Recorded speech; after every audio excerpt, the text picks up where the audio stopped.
the doors.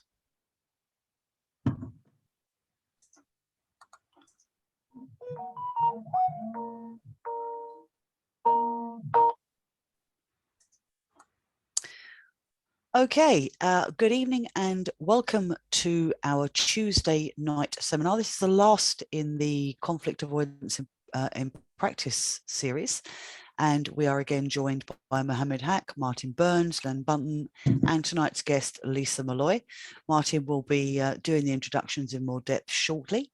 As always, I'll be handing over to him to chair the proceedings. As normal, if you would like to ask a question of any of our panelists, please feel free to use either the Q&A or chat facility in the bottom toolbar. And then when we get to the end, the panel will indeed be happy to take any questions that you have. So without any further ado, Martin, I will hand over to you. Thank you, Julie, and welcome everybody. As Julie says, this is the fourth of 4 webinars that we've run on this subject of conflict avoidance and intervention techniques in the construction industry.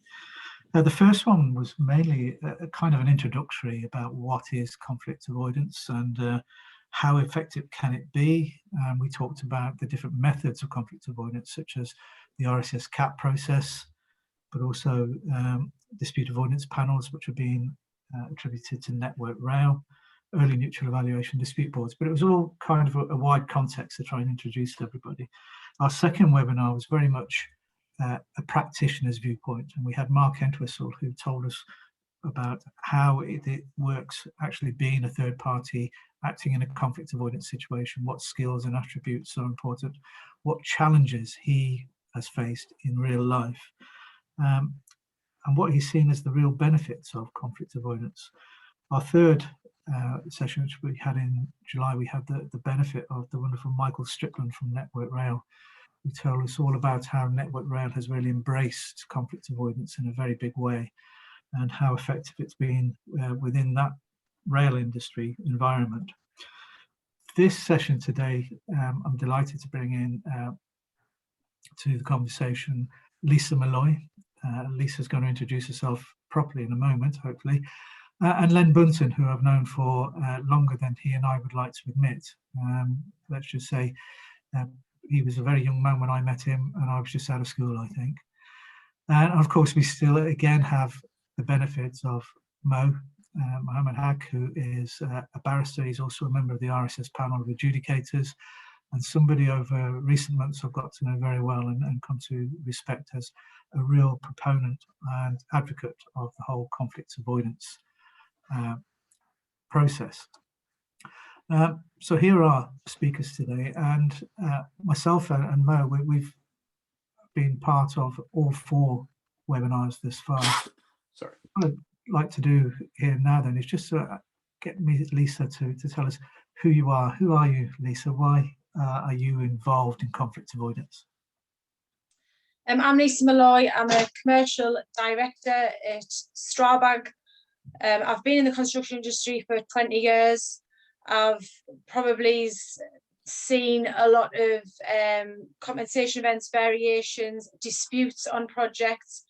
I've also seen the benefit of working internationally and seen the benefit of how different teams work around the world, and how maybe is that if we talk a little bit more and spend some more time front end and understanding the problems, and spend some more time on the project as opposed to fighting with one another over changes, I find that that's a lot more beneficial for the project as a whole. It's a lot more beneficial for relationships, and that's really why I think that the industry is probably ready for some change, and much needed change, and I'm probably very much so ready to to take that on board and help roll that out through the industry.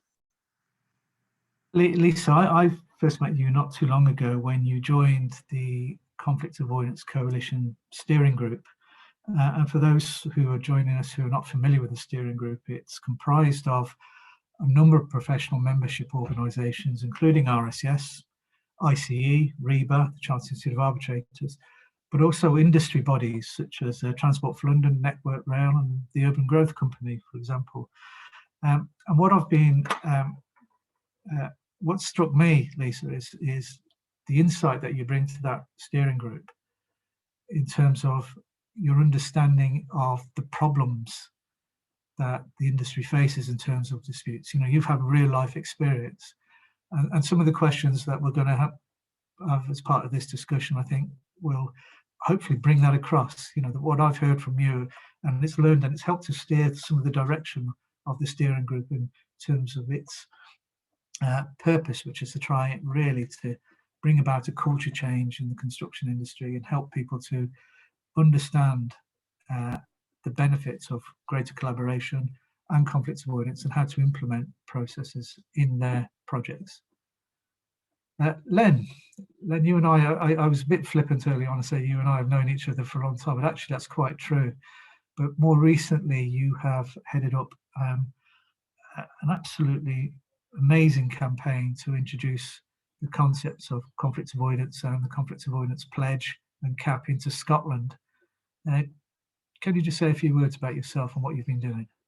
Okay, thank you. Good evening, everybody. I spent all my life in the construction industry as a quantity surveyor and a project manager. I shifted my direction about 25 years ago and became involved in dispute resolution, predominantly as an adjudicator. All my life I've been an advocate of change in the industry, and I think the conflict avoidance process, which I've been heavily engaged on with Martin and his colleagues, is a game changer for the industry. And we'll explain why during the course of this conversation. The industry has got to move away from confrontation. It's got to think about their clients' interests. We're all here to build building projects, and the CAP process, I'm convinced, will allow us to direct our energies properly into the successful construction of projects and moving away from the constant irritation of construction disputes. Thank you. Thank you, Len. The way we've run these webinars this far is we've avoided people just simply giving presentations and having people just then listen to that and maybe ask some questions at the end.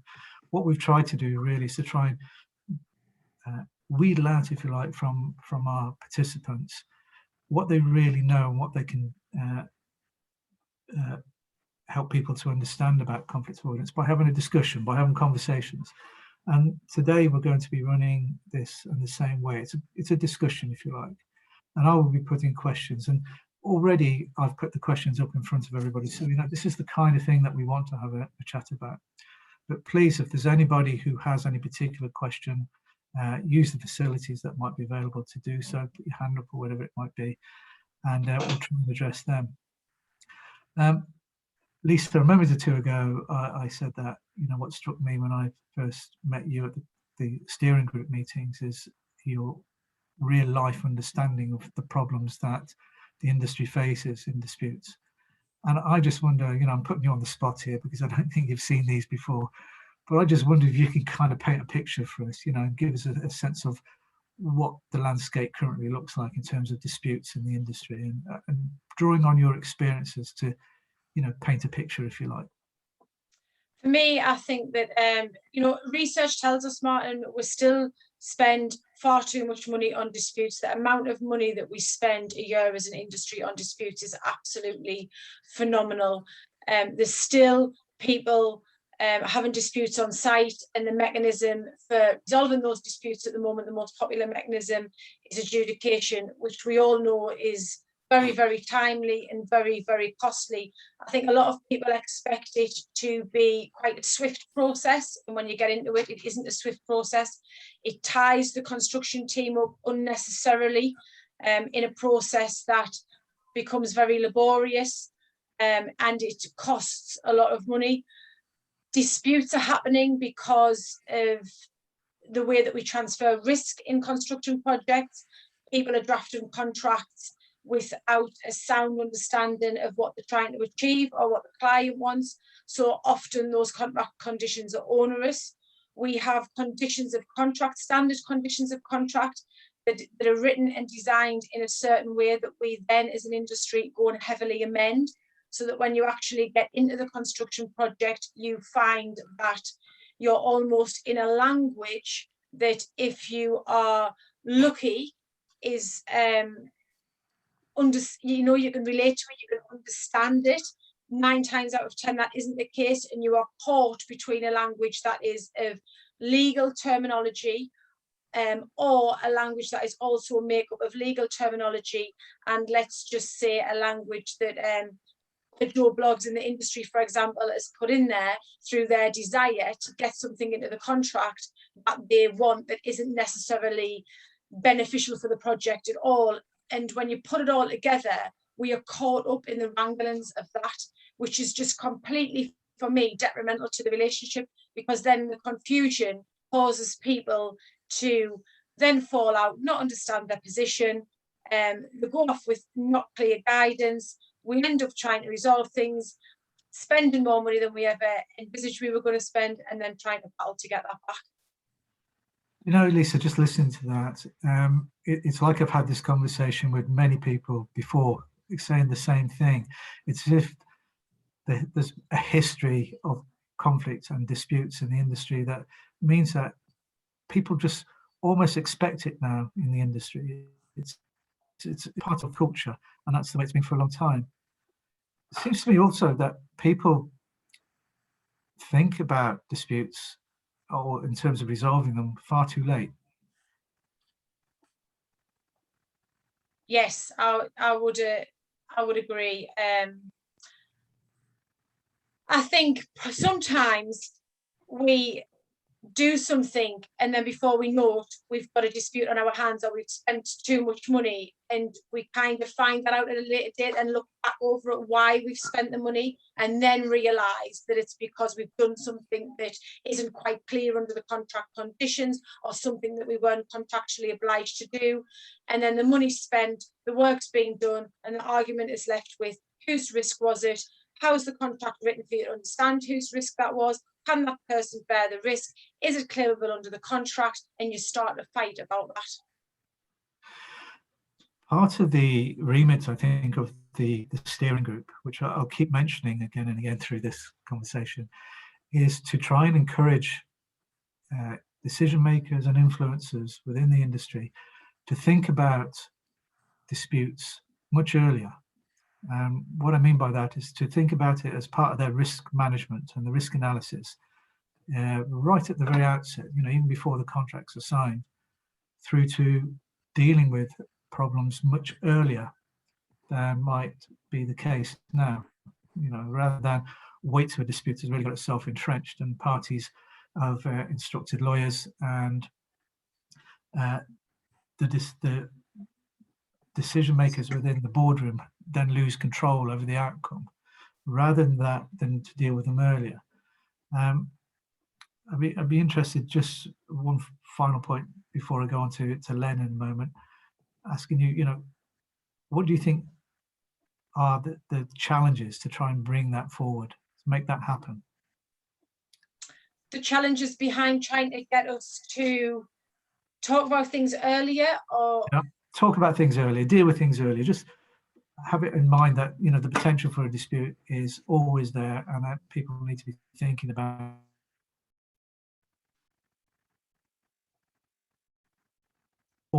rather than when it's too late.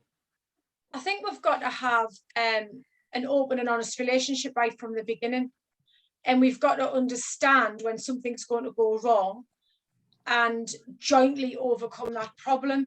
I think a true collaborative way of working would be far more beneficial, and I don't believe that we have that quite mapped out correctly as an industry. I think very much more upfront talking and planning and trying to understand all of the risks that we face and who can bear that risk and how we deal with that risk is far more beneficial, and I don't think we do enough of that front end. Yeah, I agree absolutely. I'm going to give you a few moments respite, Lisa. I know I put you on the spot, so thank you very much for that. No problem. Len, I've been absolutely blown over by the efforts that you've been putting in over the last couple of years now to encourage industry in Scotland to embrace conflict avoidance and early intervention initiatives, and in particular, your promotion of the RSS CAP process, which is a very solid procedure for dealing with disputes very early, much earlier than adjudication would normally allow. You've been doing this for a while now. So what kind of success have you seen this far? Do you really think the industry is ready to embrace what amounts to a culture change in terms of using conflict avoidance rather than waiting till disputes have really got to the point where they're entrenched? I think one of the words I would use, and I do use a lot, is issues and projects. You find that issues are developing that involve the contractor, the design team, the employer, and the supply chain. And what the industry needs to do is try to understand what these issues are about and how they can be solved, rather than just walk away after a period of negotiation and say, well, there's only one answer here. This has got to go in front of an adjudicator. Right, so that's where I see this having a big impact in the industry, is getting people engaged at the earliest possible date. And to go to your first bullet point, I'm actually seeing a change in the industry. A number of our clients are saying, look, we don't want to get entrenched here. Let's sit down at the table with other people and find a resolution to this. So they're off their own bat. They're actually adopting a kind of CAP process to try to get issues resolved. As an adjudicator, I see, and other adjudicators see this as well, you see the worst parts of the industry, and you quite often say to yourself, how the hell did you get into this mess? And I'm left to try to resolve it. So there's an awful lot of experience around of people seeing why projects go down the drain and are not operating properly. And we've got to capitalize on that, I think, and use the best brains around to try to get a resolution. I think the fundamental point is, and you've heard me say this before, what's wrong with the industry is the whole procurement process, the drive to the bottom, tender-wise. Lisa's mentioned the transfer of risk. Why does that happen? Because public sector, in my experience in the United Kingdom, have driven down professional fees. So architects are not getting paid to design a project fully, and it becomes design and dump. They just dump all the risk onto the contractor. And until long term that is resolved in the industry, we will continue to have difficulties in projects. What I think the CAP process can do is deal with situations in the moment, try to get these resolved as early as possible. I may come on to this, but I'm very encouraged at the comments we've had from people that we've been talking to about CAP. Everywhere we go with the working group, it's all very positive. What is needed now, Martin, is commitment to actually say we are going to incorporate this into our contract, and then come up with a mechanism that will allow parties to get together with a CAP professional to get their issues resolved. So I'm emerging from this for the first time in about 25 years, feeling that there's actually something positive happening in the industry, which is great. That's good to hear, Len. Len, you chair a working party in Scotland that is made up of some very significant influencers and key people in the industry. Can you tell us a little bit about what that group is doing at the moment and what success you've had in recent times?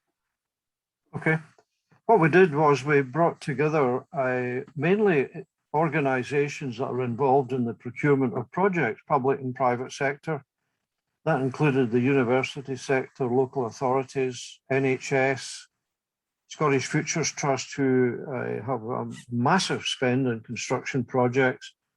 So we brought all these people into the one room and discussed with them the concept of CAP, how it works. And the first concentration has been in creating awareness throughout the industry of the CAP process. That's taken a lot of time. All the major contracting bodies have signed the conflict avoidance pledge. The Select, Federation of Master Builders, SECA, they're committing to that. They're committing their members to it. And I think the big message that we've been sending out is that this process has got to apply to the construction supply chain. It's not just about the employer and the contractor, because most of these big contractors don't actually build the jobs. They're built by SMEs. So these organizations have committed to CAP on the basis that they will be involved. And that you might end up in a situation that there's a commercial issues on a project, and that will involve dialogue between the main contractor, the employer, the design team, and subcontractors. And there's some resistance to that. I had a discussion the other day with somebody and said, I don't want a subcontractor coming in to meet the design team. And I know the reasons why. That type of attitude has got to change. So just to answer your question, we have got momentum going now from all these procuring organizations who want an end to conflict. They want an end to cost overruns in projects. They want an end to having to pay additional legal fees. Because the more money that is spent on commercial disputes and legal fees, the less we are spending on building projects, which the economy needs for obvious reasons. So there's a huge benefit to the whole sector to address this and get these problems resolved. Then I've joined your working party meetings, of course, regularly, and I've been amazed by the momentum that you and the members of the working party have created in Scotland in particular. And this is reflected in, for example, policy messages and policy notes issued by the Scottish government, because you're having direct influence on Scottish government. You're talking directly to the movers and shakers within the Scottish government and in the construction area, who are encouraging now quite clearly and quite directly the industry to embrace conflict avoidance and to embrace the conflict avoidance pledge, which we'll talk about in a few minutes. So I'm very impressed and delighted to be working with you on that. I'm going to move further down this list of questions here. I'm not going to go in order because I want to bring in Mo at this point. And Mo, we're going right to the bottom of this list because you and I have had a number of conversations around, the whole concept of conflict avoidance and processes like CAP and dispute boards. And you're a barrister. You're somebody who represents people in disputes, but you're also an adjudicator as well. So you see both sides of the field, if you like. Why would you recommend conflict avoidance to clients? What is it that you think is the reason, the real driver for doing that? Well, thanks, Martin. I mean, whenever I get into discussions like this and any other campaign, so to say, whoever joins, they do not come to oppose, first of all. So they all clap around and they say, yeah, that's the thing, I have to go ahead and all these. But in reality, what they do, they at the most sign up to the pledge or commitment and then forget it. Be it the employer, including the government and the statutory authorities, be it the contractor, or, as it goes down to the subcontractors, they just feel, and they're the one who actually performs or do the operation or do the job in real sense, or the professionals. When a seminar comes, when they need to sort of make a face in front of the world, they're the most or the easiest person, an accessible one, and collaborative and all. Fortunately, there are others who are courageous enough to stand up and say, look, I know that this contractor is just trying to squeeze me up. Why should I have a collaborative approach with him? or it applies to the subcontractor as well. Or, you know, the contractor saying that, okay, you know, this employer doesn't understand anything. You know, he's a government officer, he has a budget in his mind, and he wants to show that the project is done within budget and time, and sends instructions after instructions. I've actually in practice seen hundreds, 200s, 250 instructions from the architects, always saying that without having a monetary implication in it. You know, even instructing to spend a provisional sum and then not adding a time request and just simply ignoring it because the contract allows them. So that's the reality, because there isn't any us in it, you know. It's something like, for bigger contractors, I've experienced it many a times. I go to the site and the people say, look, mate, I've just joined last week and I'm a third party sourced contractor and I don't know anything about the contract. And then I go to the headquarters and they say, no, this is the site team. I mean, I'm talking about conflicts within, you know, not even beyond. And similarly, for example, when we build infrastructure, let's say I was involved in Crossrail and other major infrastructure building overseas in Asia as well. So it's not only you and the contracting parties, it could be someone else. For example, an asset which is running underneath a tunnel, and you need to get their permission to even start the work. So it's not only you that you hand over the site and the other side gets into it. So there are issues which goes beyond the contract mechanism as well. So it's not that always that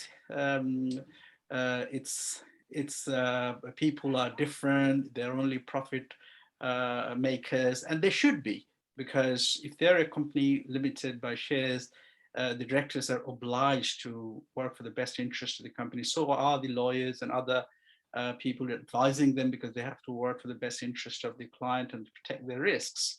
So only when I feel confident that if I get into a process, and I don't really care about the cost, because at the end of the day, the cost numbers are high, and we've sold effectively the idea of adjudication by saying this, as you have sold this earlier. When I was a student, I read this in textbooks, that from litigation to arbitration. And now if we go and tell them, look, adjudication is very expensive, come to this. The contractors will also, I know what you're talking about. You're that politician who's trying to win the election, and it will remain as such. And also, if I think that, okay, this is going to be a very plain journey, because no one's will be occupied. There will be a magic wand somewhere. If you sign up to the process, there will come somebody who will just do a foo, and all the disputes will go away. Sorry, no, that's not what I tell my clients either. Then why do I, and how do I, your question that I suggest? My first experience of 25 plus years of dispute all around, and I studied construction from a technical perspective as well, practiced it to understand it more. What I've realized is people never know their contract. You know, that's the bottom line. And when I was talking on this at the all-party parliamentary group, the London Underground's managing director, CEO, whatever he's called, was there. And I asked, would you, sir, do one thing before signing up to the contract? Go to a neutral group of people to tell everybody, okay, thank you very much, you're going to have the toast and ceremony soon, but the employer has these responsibilities, the contractor has these, and downwards, if there is already nominated subcontractors, otherwise, you know, framework serve subcontractors, they're going to have these, the professionals going to have these, everything is time linked and this much, and these many working shifts you have in your head with that particular budget. And you have chosen not to add the provisional sums in your main because you already know that's not very clear. And that's what the beauty of CAP, if a professional like Mark Ansell comes in, you know, people would respect his view on that, rather than I'm net real and you are the contractor and both parties thinking, you know, that man, he's just trying to make his side win the game. So I know that that's not possible yet. And the humble answer of the person I've approached that to was that, well, we send it to good lawyers. I say, here you go. You know, your legal advisor is not a neutral. Mind you, that he needs to act for the best interest of you. And he will list all the risks you're taking at this point. And then it's, oh my God, this is not going to happen ever. So we say, the answer is very simple. Either you give up building or shift the risk. And you start transferring. And you start transferring by doing the most idiotic thing every time it happens in every construction project. You go with a ground condition report subsurface, which has obvious risk elements in it, and you just add a caveat that you are the contractor, you are responsible for it. You know, I don't know. You have to take everything blindly and yet quote a price. Now, fair enough. I mean, if that's the norm, that's the norm. We can't go to pre-contract, but at least if the contractor or the subcontractor knows it just after signing up, and then be prepared for the risk, as I think you or Len has said at the beginning, that have a full-blown risk register being stamped and vouched by an expert or more than one expert, because an architect doesn't know what structural part of it is, or a structural engineer doesn't know what utility or services part are going to play with it. And equally, a lawyer doesn't know sometimes what the insurance implications are. So be honest and have, under the guidance of a neutral, analyze every party's situation and say, this is the contract tracker common. And I would suggest it because the best example is, out of all the signatories, Network Rail has already developed a process, and I think that's working very well. That everything that you say is all common sense, isn't it? And it's about getting people to see that and to adopt really a common sense approach. And I think that is reflected also in the ambitions and aspirations of the Conflict Avoidance Coalition. I'm going to say a few words, if I may, about the coalition, just to kind of lead us into the next question, if I may. The Conflict Avoidance Coalition steering group was set up 4 or 5 years ago, and it's comprised of a number of organisations: RSCS, ICE, REBA, Chartered Institute of Arbitrators, as I've said, International Chambers of Commerce, and others industry bodies. Project 13 is a corresponding member, but we also have Transport for London, Network Rail, and the Urban Growth Company. Now, this is not just a talking shop. You know, this is a group that has actually taken action forward. And a couple of the outputs I'll just explain. One is a toolkit. So it's an information piece which is freely available to anybody who wants to see it. And it's an information piece which actually covers a lot of what you've been saying, Mohammed. It includes the things that you could do, the common sense approach you could take to avoid disputes. And the first one is where you started, is get your contract right. You know, a cut and paste contract, put it in the drawer, no good, because when a dispute arises, that contract's no good to you. Get the contract right. And this toolkit it's not a detailed piece. It's actually a PowerPoint of about 8 pages. It's very straightforward, but what it does, it gives clear indication as throughout the lifetime of the project, there's kind of things you can be thinking about, the kind of things people can utilize and employ in order to avoid the risk of conflict in the first place, avoid conflict, manage it when it does start to bubble, because people are people, you know, you can't always stop people from falling out. They're always going to have something they're going to disagree with. But rather than allow that to escalate into something far, far worse, there are things people and employers and contractors can do to avoid that happening and to deal with it early and manage it on a more amicable, cost-effective basis. And cost-effective is key here, because Lisa's pointed out just how important getting something happening and changing in the industry is, because, you know, I've talked to no end of people in different businesses, and, you know, it's not uncommon to hear, you know, that 20% additional cost is being added to a project simply because of the amount of spend on resolving disputes and more. And in fact, Len, you might remember that you and I once went up to meet some government people at Leith, just outside Edinburgh City.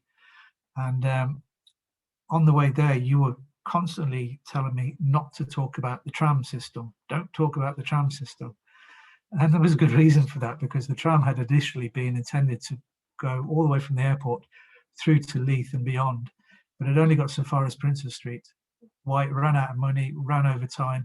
It was a great example of a project that wasn't delivered on time, on power, on budget. And whereas I was there to talk about conflict avoidance, you said, don't talk about the tram system. I think they might get upset. But we walked in, I stood up and introduced myself. You, Len, and John Fletcher was with us. And one of the government people, within 2 minutes, asked about the tram system, which I thought gave us carte blanche to talk about it. And at the end, they were asking us, why hadn't they thought about employing a conflict avoidance process like CAP in their contract at the time they were delivering that particular project? Another piece that has come out from the Conflict Avoidance Coalition has been the Conflict Avoidance Pledge.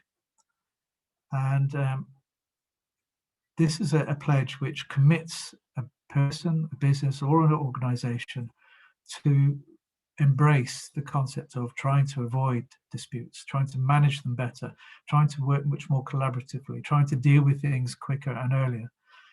It's when we drafted the initial pledge, we were lucky as a steering group that we had industry bodies as part of the group, because if we found wording that they were prepared to sign up to, people like Network Rail and Transport for London, then we knew we were on the right path.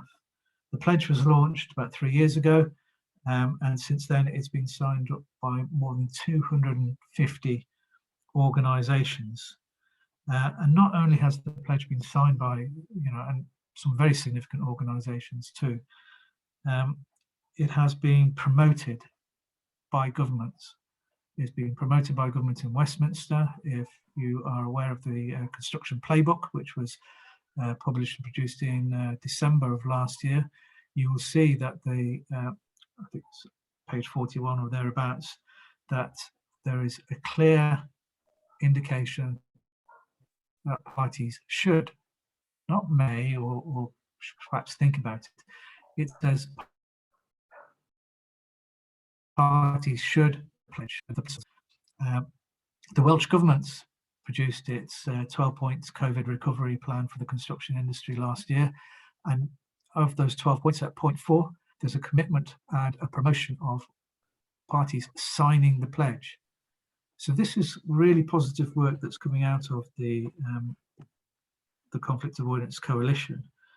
And it brings me to my next question, and I'm not sure who I'm going to throw this one at, but it is really about the pledge. And what are your thoughts, anybody, about why a person or business or organisation should sign up to the pledge? What is the benefit of signing it? What's good for them? What's good for the industry? Let me go first. I think I just jotted down there, protect your business and consider business survival. Because if you have a mechanism that assists easing cash flow difficulties, that can only benefit the supply chain. And it's also a mindset of organizations saying, we're going to adopt a much more grown up and collaborative approach to the way we run our business. We have a problem. Let's look at the options of resolving it. We may have to take a bit of pain, both of us, whatever, but that's the preferred route rather than entering into a long-term punch-up that costs both sides a great deal of money and might end up in a very unsatisfactory outcome for both sides. So I just think this is part of a modern approach. The industry is developing incredible skills, off-site fabrication, BIM, all that sort of stuff. Great for the industry, producing magnificent buildings, but we're dragging our feet in the ground in relation to resolving commercial issues. So sign up with the pledge, commit your organization to it and commit your own supply chain to it, and try to commit people up the line that you're working with to it. if you have a dispute, anybody listening, there's 27 people. If you have an issue at the moment that you can resolve, then why not consider using the conflict avoidance pledge, even in the middle of a contract? Sorry, use the conflict avoidance Oh, process we appear to have lost both. contract. Len, you started that piece there by saying that it assists business, and I absolutely believe that to be true. And whereas Lisa was talking earlier about the financial consequences of disputes, I think there's also something people need to think about is managing relationships. You know, people involved in the building construction industry have relationships, and disputes can only damage that. And what the conflict avoidance pledge does is it commits organizations to try and manage those relationships better and keep them on track. And good relationships in the future are good for the business and they assist the business. But also there's a reputational thing here. You know, nobody wants to be painted with a brush that says, I'm constantly involved in disputes, I'm an antagonist. If you're demonstrating that you have a commitment to try and avoid conflicts and disputes, I think that can only be good for you as a business. Yeah, absolutely. I want to quickly get on to this role about what the government can do and what it has been doing. You know, I've mentioned briefly the government's introduction in the playbook of its commitment to encourage parties to sign the pledge. That was also evidenced by the Welsh government, but we're also seeing the Scottish government issuing policy notes encouraging parties to adopt conflict avoidance and adopt the pledge. But what does anybody here in this little group think that the government can do, actively can do, now and in the future to really push the boat out in terms of conflict avoidance? Well, I would like to jump in because, see, if people sometimes, they need some sort of incentives because not always people are very proactive and thinking that, okay, I'll be the trailblazer. I will do things differently and it will be better managed project, including the disputes, because the beauty of conflict avoidance pledge or process or DAP is you try to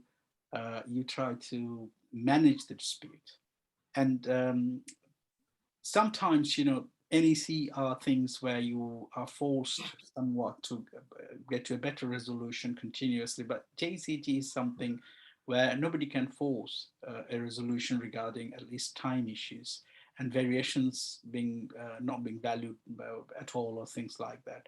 So people sometimes do not understand the value of it unless someone gives them an incentive. And if the government, I've heard that Scottish government is already introducing that, gives some sort of incentive for the projects to add the CAP process or some sort of, or something like that would be even better within their contracts. Then it will be somehow rewarded if that's there. I think that is very important, for the government to, and through their statutory undertakings who are leading the main sort of infrastructure projects to include that. That's absolutely, I think, a necessity, and if you consider court being part of the government as well, as it's been the rule of the business code that if you issue a pre-action protocol, you have to mediate. So if there is something similar to it, that if the construction contracts include management process of their disputes, it will be rewarded, and even if there is some law lords of the Court of Appeal or Supreme Court comes in public and say that, it really helps to understand the dispute better when it reaches the courts or the adversarial neutrals, might do a big thing. And finally, I would say we have all-party parliamentary group on resolution. And the last time we had a session on that, I think is more than 3 years now. So we got to go there regularly, and so that it's their duty then to actually promote it within the government. It's the case, is it not, Mo, that the Ministry of Justice has recently and currently, in fact, out calling for evidence on ADR from right across all sectors, including construction.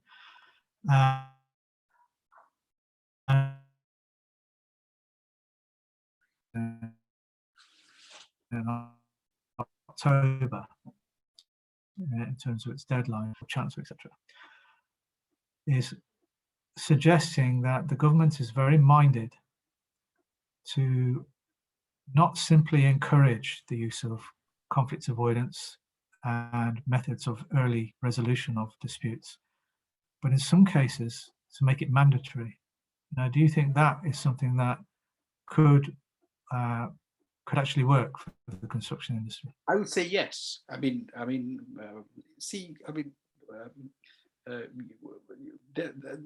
2G, the government of the God, end of the day, even if you are a firm believer in God, end of the day, your government of the day is actually playing the role of the God to force you through the executives to do what you are supposed to do. So if that's mandatory, there's nothing better than that. And even if it's for the time being, because we are post-COVID, we are post-Brexit, and all the material shortage, blah, blah, is there. So let's say for 3 years from now on, one has to, at least up to a certain level of projects, must have a CAP professional involved or a CAP process involved, and also facilitating. So far RIC is the lone campaigner in the whole sector and the industry. It's good because for them they're the industry leader, but everyone else like CIR or ICES for the matter, or ICE, they all say, yeah, we are there, but there's nothing. In fact, there's nothing. So only when the government makes it mandatory, as an ADR stream even, because if you go to, let's say, CIR website, there is arbitration, there is expert witness, there is this adjudication, mediation. Where is this stream of CAP? Because they've signed up to the pledge, not to speak of ICE or ICES, because they're normally the last to join on the row. But yeah, and also, the CEDA and similar bodies were doing so many things like mediation for travelers and all, or arbitration even. But why not this? That's really interesting. What I picked up as well there is this idea that government could make ADR mandatory during a certain crisis time, post-COVID, post-Brexit, or if there's a very serious situation like supply of materials and such like. And it reminds me that the government is actually at this moment progressing legislation in another area in the built environment, which is commercial property, where there's a real danger that landlords and tenants in the future will have an immense amount of disputes about rent arrears as a result of the lockdowns and such like. The government doesn't want those disputes to end up in courts, which would result in an immense amount of damage to the commercial property sector, the high street and the leisure industry, and of course clog up the courts for years to come. And what the government is doing is exploring, whether it's on a temporary basis or otherwise, a binding form or a mandatory form of ADR that landlords and tenants would be required to apply if they can't settle their differences. So there's a precedent starting to arise already there. So it'll be interesting to see how that develops. I want to bring Lisa in just quickly, just before we start to close down this. Lisa, you're very much involved in the industry as a professional. You're dealing with contracts all the time. What do you think are the difficulties in terms of getting something like a CAP process or a conflict avoidance process built into the contracts that you deal with? I don't think it's difficult if all parties want to do it, understand it, and are on board with it.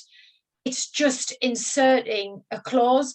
We amend that contract so heavily for other things, it can't be impossible to amend it to put a cap clause in there, which is only a clause that it doesn't bear any risk. All it does is it gives people an avenue and an option to talk to one another, to effectively manage disputes. The problem with it is you've got to have you have got to have those leaders. You've got to have those leaders who want to do that and want to change and want to drive the industry forward. I've spoken to some people about putting cap clauses in contracts, and sometimes the response I've had is, we've already got something in the contract that deals with that, and they haven't. It's somewhere in their minds. They might think that they do, but in actual fact they don't, because their standard terms and conditions are adjudication, and then beyond that. And as Mohammed's already alluded to, that's because they don't necessarily understand all of their contract conditions or what they've actually entered into. And they just need to probably understand how easy the cap process is, how easy it is to get it in there, how easy it is to use, the benefits of it, and then just go ahead and be that leader and put it into the contract. I think all of it's so informative, but common sense as well, isn't it? I've talked to people about the introduction of cap into contracts, and I've heard a few people say, why should I? And I would put the question, why shouldn't you? I mean, for first thing, it doesn't cost anything. A process like cap, you don't pay for it up front. There's no upfront cost. You only pay for it if you have to use it. And when you use it, you set out the timescale and what it is that you're going to pay. So it's all pre-agreed in any case. The other thing about the cap process is that in terms of cost effectiveness, we've seen that it actually works. Transport for London, who were the first organisation who really embraced cap, they've revealed statistically just how much it reduced the incidences of disputes in the first place. But not only that, it reduced the cost of dealing with conflict. They were telling us that the average cost of dealing with a low value adjudication is £50,000. Anything really serious would be upwards of £500,000. Using the cap process financially was costing them £15,000 on average per cap. And I think that in itself is, as a monetary value, is common sense, isn't it?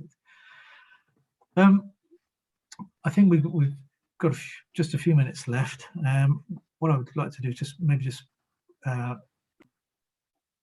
pose one more question here, and that is, it's about who are the influencers, who are the movers and shakers in the industry that can get cap and indeed conflict avoidance generally moving forward and adopted. Who can make things happen other than government? We've talked a little bit about government and what it's been doing and what it can do.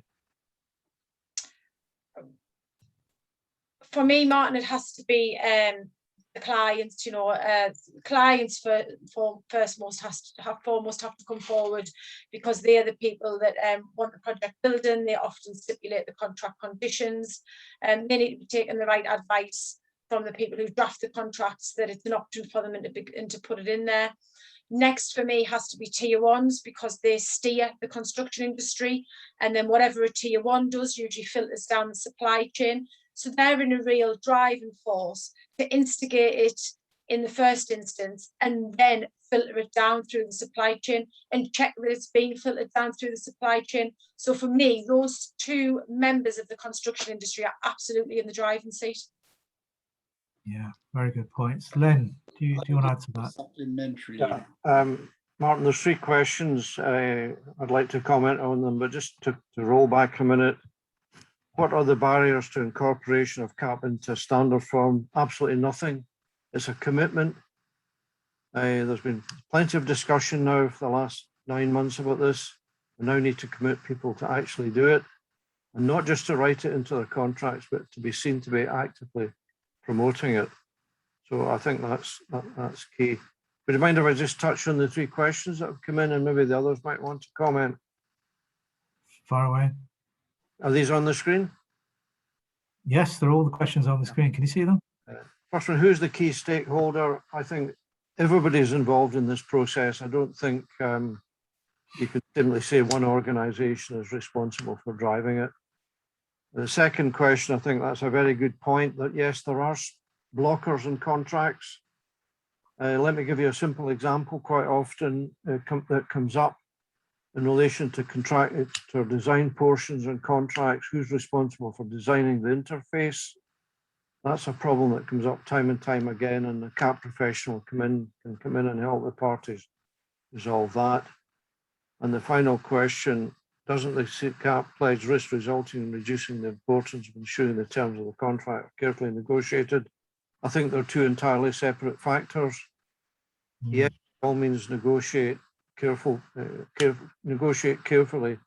the provisions of your contract, but this is a long stop in the event that any issues arise during the project.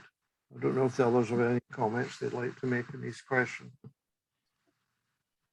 Probably like to add to your last one, Len, in the fact that does it reduce the importance of ensuring the terms of the contract are carefully negotiated?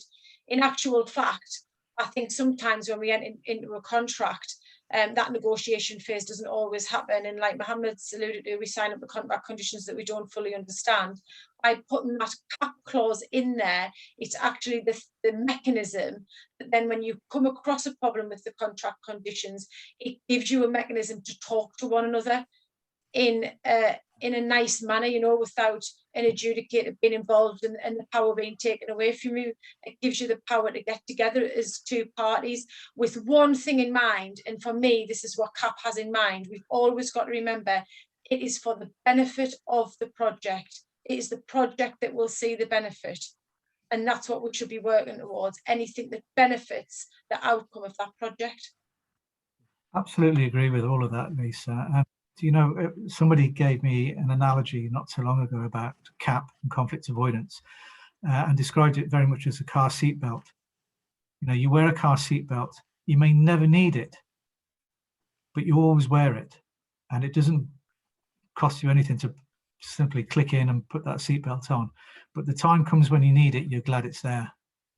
And if it's not there, then you wish you had it. And I think that's what we're trying to encourage here, that people think about this early. They use CAP, they include CAP and conflict avoidance in their contracts. They may never need it, but when they do, it gives them that opportunity to talk, to negotiate, to resolve an issue and not fly through the windscreen and damage themselves.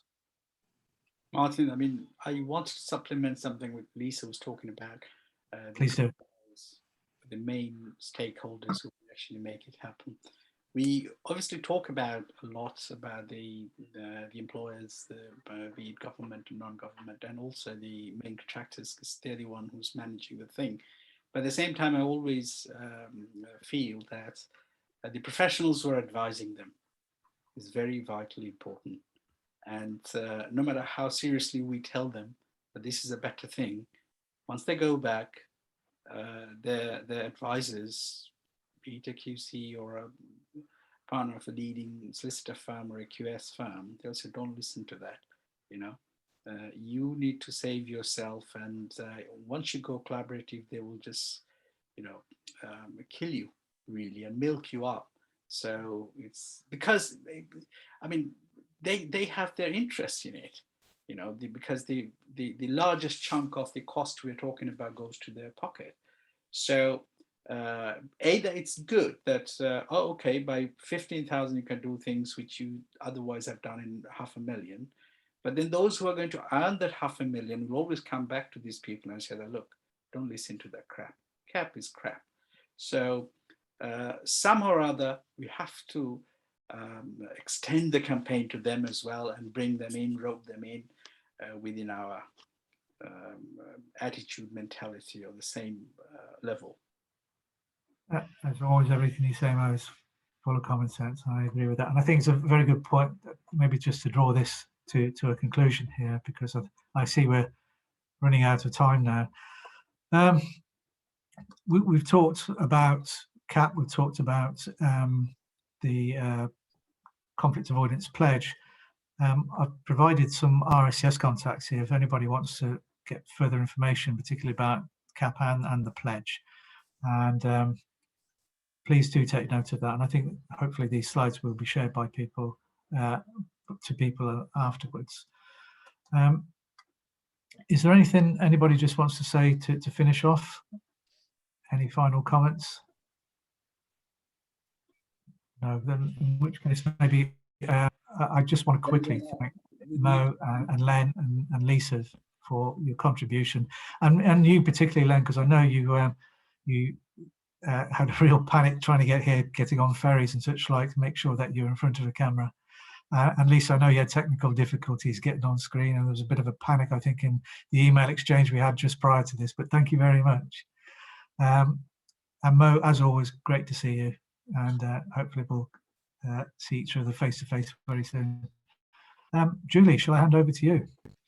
Yep, that's great. Thank you very much, all. Thanks to our esteemed panel for their contributions tonight, and thank you all for watching and your questions, which were interesting and illuminating on your thoughts. As always, we are back with Mo tomorrow morning for Project Security, and tomorrow evening for we are talking about programming and time with NEC and JCT. Mohammed is spending a lot of time on screen this week, so we thank him for that, for his time. But to wrap up tonight, if you'd like places on any of those, please just email seminars@fletcherday.co.uk. As Martin has said, the contact details for himself and his colleagues are on the slide. The slides are now available on the website. That link came out with your login details. Please feel free to contact them directly. And indeed, both Mohammed and Len, I'll make sure that their details are available as well. So without any further ado, I will say thank you again to you all. Thank you all for attending, and we hope to see you again very soon. Thanks to everyone. Julie, before Thank you. Oh, Mohammed, go on. Just a special thanks to RICS, Len, and obviously Martin. Lisa is only for this part, but we have been doing it 4-part webinar, this last of the 4s. So we, on behalf of Silver Shemmings earlier and now Fletcher Day, we thank them all for partnering with us and giving us the opportunity to share a professional's thought on CAP. Thank you. Thank you, Mo. Thank you. Okay, everyone, we'll see you all again soon. Thank you all for your time. Thank you.